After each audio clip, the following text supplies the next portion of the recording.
There is war on our borders, armies invading from both east and west. One winter hath passed since my husband Macbeth had left to defend our coastlines.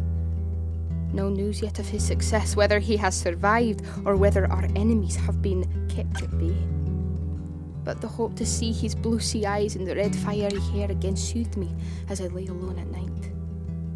Cold hath been these wintry nights, with only curtains covering the open windows and the walls.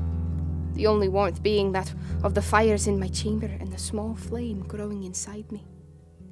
Daughter of Boed, son of Gruach, the rightful king of Alba, my mother called me Gruach, after the great Norse seeress. Of Picti descent, my mother was feared by both King Duncan and his son Malcolm for her druid ways. Happy were my days as a child, and the news of a brother being born brought joy and celebration to our home. No sooner had the festivities ended when my brother, untimely raped, took his last breath. Mother shortly followed, leaving both father and I alone. Quiet became the halls of our home, and laughter was replaced with anger. Before the summer had arrived, my father destroyed any evidence of my mother's pagan ways and taught me of his new Christian faith. At 14, I was betrothed to Gilcomman, who became Mortimer of Moray, after he had rumoured to have killed Macbeth's father, Vinlac. When I left my home of Fife, my father allowed me to take 3 handmaidens, once ladies to my mother and my only connection to my Celtic roots. The wedding feast had lasted 3 days, and rulers from across the land attended, all to witness the alignment between kingdoms securing Gilcomman's royal line. The wedding night was uncomfortable and uncaring. There was no tenderness, and was over as soon as it started. 6 moons hath passed since the wedding, and I still bled. Fear of not producing an heir started to consume me. Sombre were my days in Moray, with the only comfort being from that of my women. Charms and blessings they would bestow on me, but yet my whim and my heart would not accept Gilcomman. Having lost all hope for my future, news of Gilcomman's cousin Macbeth's arrival brought for a feast. Having no army or status, Macbeth was unable to claim his father's title and land. A skilled warrior, Macbeth had won the hearts of the people, and this night he won mine. As we sat down to feast, Macbeth had placed next to me. No words were uttered, but our eyes were locked.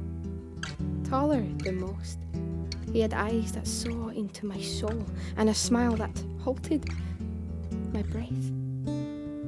As this feast drew into the night, the men became more drunken. As I made my excuses to leave, Macbeth had touched my hand, and he said, "Sleep well tonight. I will return in the morning." The next morning, cries and shouts were heard. Gilcomman was dead. In only my nightgown, I rushed to my chamber door. There stood Macbeth, his shoulders reaching both sides of the frame. "Gilcomman and his men have been burned in the Birkhead Tower for the murder of my father Finloch," he said. "I am now Mortimer of Moray, and you will be my queen." Stood beside him was a priest, dragged from his bed, his robes still unfastened, belt hanging on the floor, marrying a murderer to his victim's widow. After a blessing, he left, and Macbeth had entered my chamber. My heart was racing, our bodies infused together, both of us exploring new territories. A warmth came over my body as he lay on top of me, his heart pounding, our breasts becoming one, experiencing a pleasure and desire I'd never felt for my Gilcomman. The following day, Macbeth had announced our marriage and claimed back his father's land and title. By the next moon I had not bled, and Macbeth had claimed his heir.